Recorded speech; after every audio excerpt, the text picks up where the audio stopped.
ધાનેરા ભાજપે દિલ્હી જીતની ઉજવણી કરી છે। જૂના બસ સ્ટેન્ડ પાસે ફટાકડા ફોડીને ઉત્સવની ખરેખર જબરજસ્ત રીતે ઉજવણી કરી છે। ભાજપ આગેવાનોએ એકબીજાને મીઠાઈ ખવડાવીને શુભેચ્છા આપી હતી।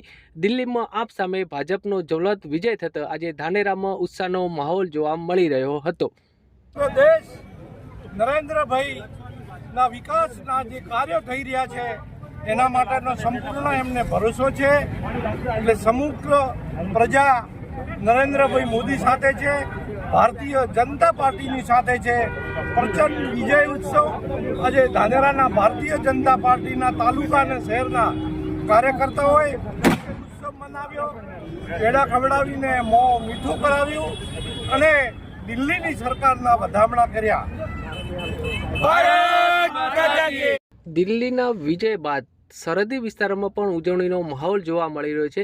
જો થરાદ અને વાવ અને ભાભરની વાત કરવામાં આવે તો અનેક આગેવાનો દ્વારા ક્યાંક ને ક્યાંક એકબીજાને મીઠાઈ ખવડાવીને ભારત માતા કી જયના નારા સાથે ઉજવણી કરી હતી। દિલ્હીમાં 27 વર્ષ બાદ ભાજપની ઘર વાપસી થતાં ક્યાંક ને ક્યાંક થરાદમાં પણ દિલ્હીના જીતના પડઘા સામે આવ્યા છે।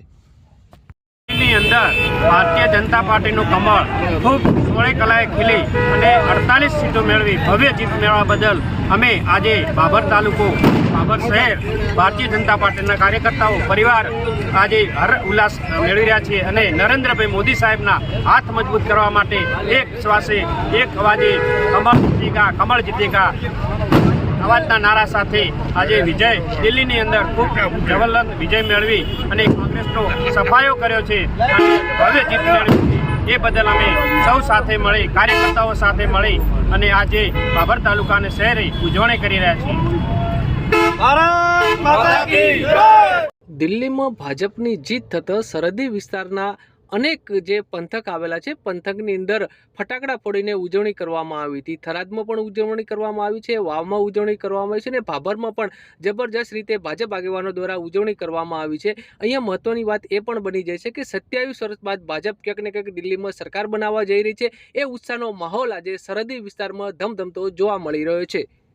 દિલ્હીની અંદર ભારતીય જનતા પાર્ટીની બહુમતીની સરકાર બની છે અને એના ભાગરૂપે આજે થરાદ શહેર અને થરાદ તાલુકા દ્વારા ભારતીય જનતા પાર્ટીના પ્રમુખ અને મહામંત્રીઓ દ્વારા અને બધે જ આગેવાનો દ્વારા આજે એનું વિજયોત્સવ ફટાકડા ફોડી અને મીઠું મોઢું કરી અને બધા આગેવાનોએ આજે ઉજવેલ છે।